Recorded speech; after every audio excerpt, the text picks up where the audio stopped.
I'd like to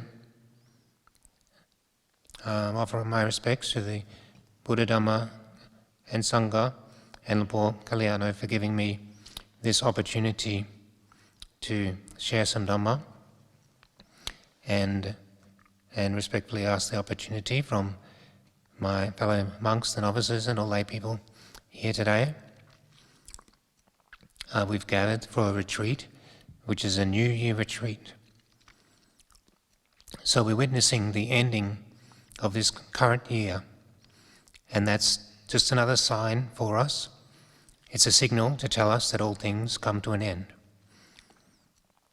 And when we see that, that should always be a reminder to us that our lives are limited. We should know that our lives are limited, that's for sure. What we don't know is our life will be short or our life will be long. But we tend to assume that our life will be long, even though we can't really know that. When I first arrived at Wapapong as a new monk, I was very keen to get into the study and the practice. And unfortunately, in my enthusiasm, I used to look outwards a little bit too much and look at other people and think that maybe they weren't trying as hard, or maybe they weren't doing the right thing. And certainly if I ever thought they were doing something wrong, I would notice it straight away. And that went on for a long time, until I realized, not till some years later, that by doing that, I was the one that was wrong. And it wasn't that they were wrong, I was wrong, because I was looking out when I should have been looking in.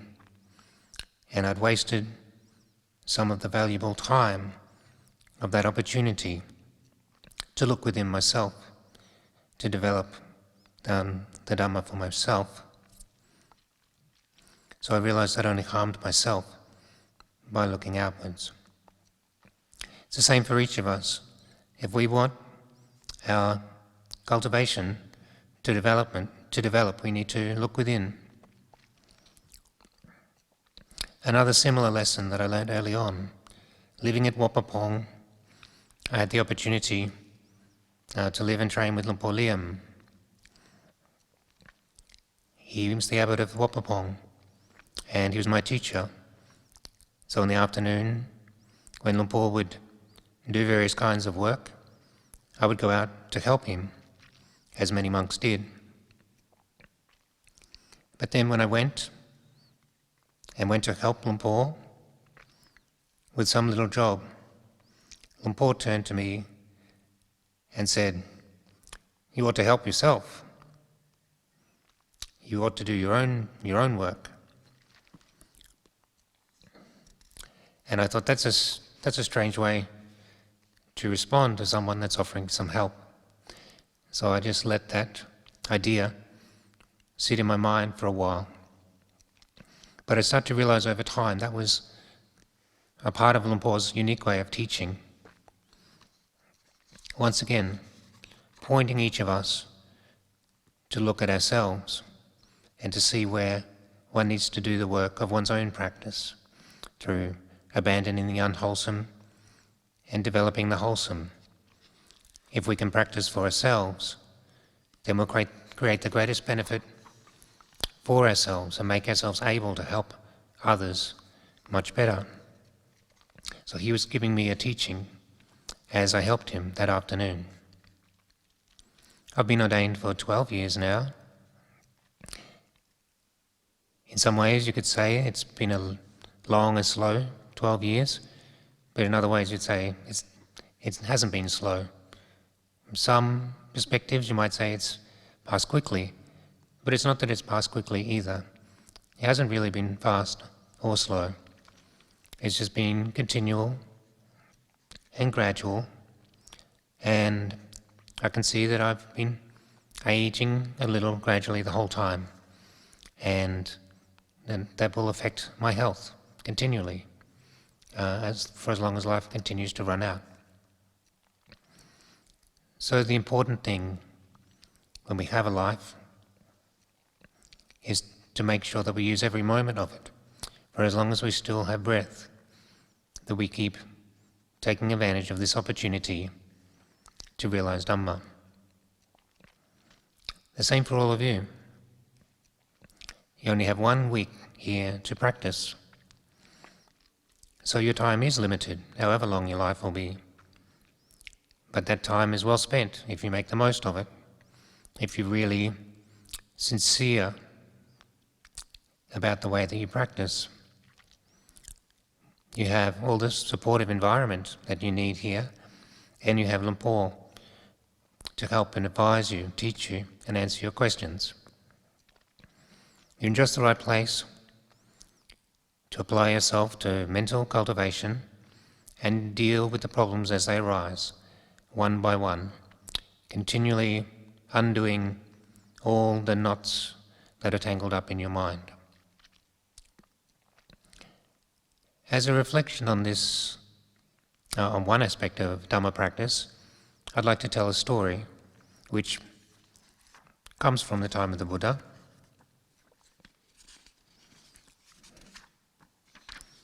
And that story is of a female lay practitioner in the time of the Buddha, and her name was Patachara.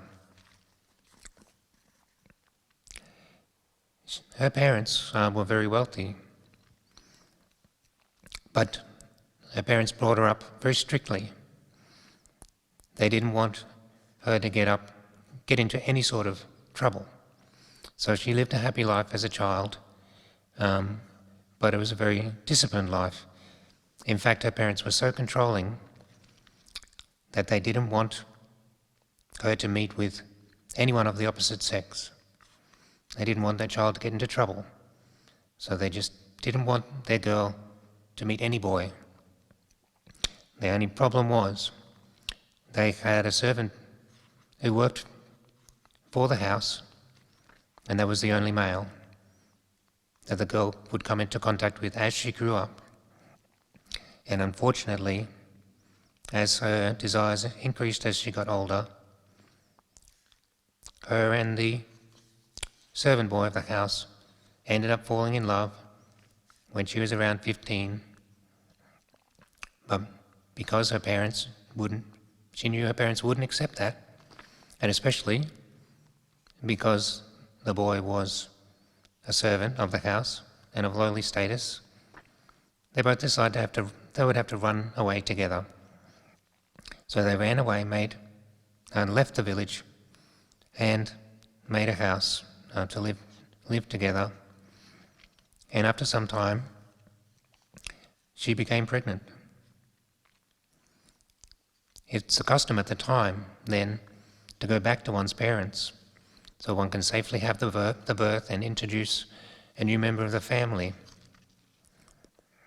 So when she was pregnant with a child, she kept asking her husband to take her back to meet with her parents. But her husband was very scared because he knew that her parents wouldn't accept the relationship, especially now that their daughter had become pregnant. He was worried that they would be very angry. And so he kept backing out, and they never made plans to travel until eventually it was so late in her term that Patachara realized she was about to have the child, and so she just set off on her own to travel back home. But she only made about halfway. Her husband, who had followed her out of the house, met with her and helped her safely have the child by the roadside. But when that was all done, they just went back home. And a year or two later, the same thing happened again. Again, her husband kept on delaying, and again it was too late when she left.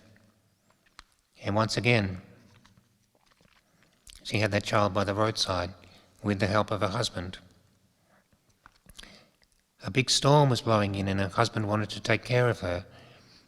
And so he started to chop down some branches so he could build up a shelter where they could safely survive the storm. Himself and Patachara and a child and a second new child. But as he was cutting that wood, he unfortunately struck a king cobra, which bit him, and he died from the bite. And when the wife found her husband, she decided she'd have to go on alone. But because of the rain and the storm and all the flash flooding, there's a stream that she had to cross. So now she had the task of making from one side of the stream to the other with a young child of just a few years old and her newly born child. She decided to carry the newly born child across first, lay it down on the far bank, and then go back for the older child. But as she was returning, having put her first child down, she saw a big eagle flying overhead, and she began to panic because she thought the large bird was going to take her child. So she tried to scare the bird away, and she was jumping, waving, and clapping her hands while still in the middle of the stream. Unfortunately, the young child, the older child, just a toddler, saw its mother waving in the middle of the stream, and so thought she was beckoning to come out and waded out into the stream, but the powerful stream with the flash flooding was too much, and the child was drowned. The woman watched all of this helpless, and then turned back to see her first child, just as the eagle swooped down and took it away. So she'd lost now her husband and both her children, and she was filled with despair as she trudged away out of the stream and started to head towards her home village. She met some people along the way and asked them if they knew if her parents were okay. But they told her that in the fierce storm, her home had collapsed and killed both of her parents and her brother. So then, having lost the 6 people that she loved in one day, it was all too much, and she went completely mad, and she was just wandering around, crazy, miles from home, not knowing where she was going.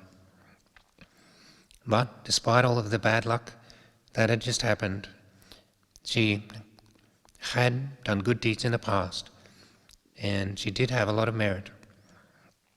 And at the time, the Buddha was teaching to a congregation in a clearing in the forest, and she happened to walk right into the middle of that congregation.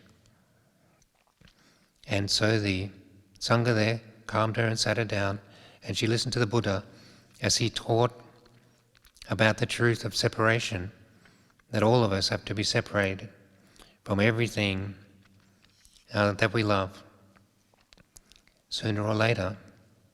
And as he taught this in many different ways, and she sat and listened with a mind that was fully focused on the teaching, then she realized that everything that arises really does need to pass away.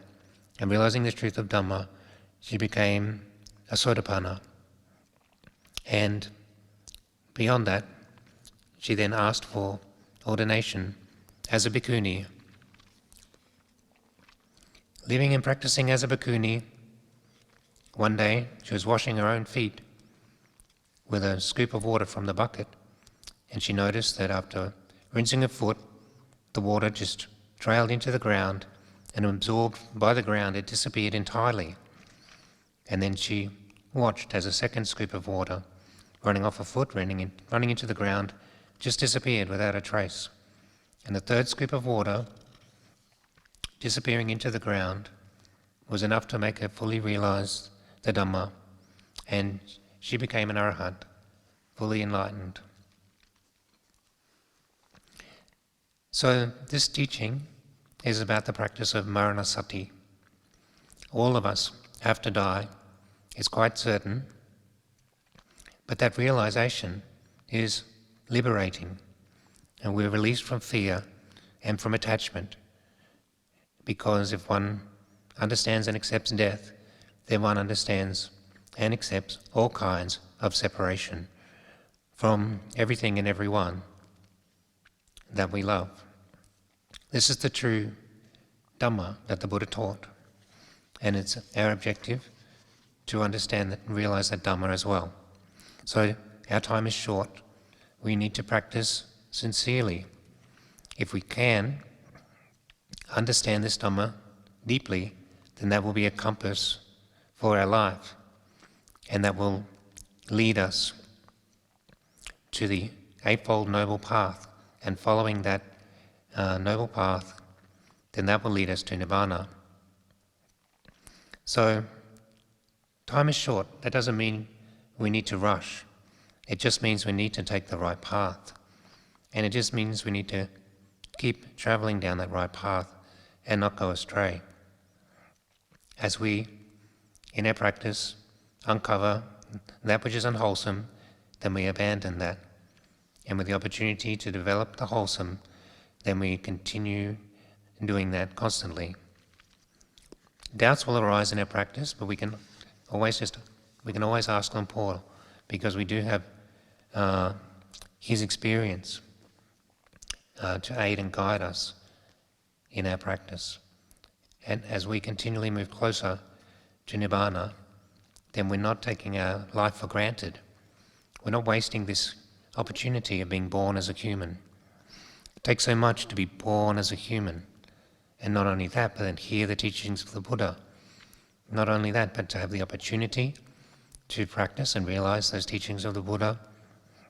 It shouldn't be wasted, and we don't know how long it will last.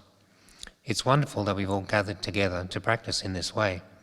So many other people in the world just seek after sensual pleasures instead.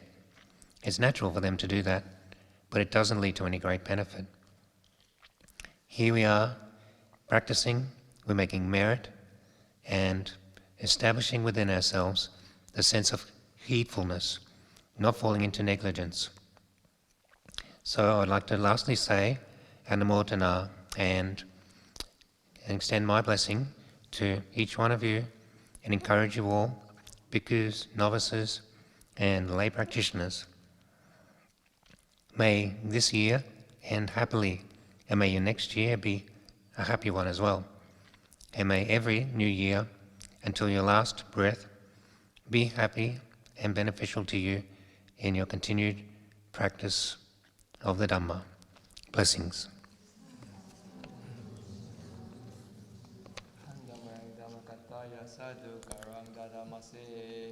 Sadhu, sadhu, sadhu, Anumodana.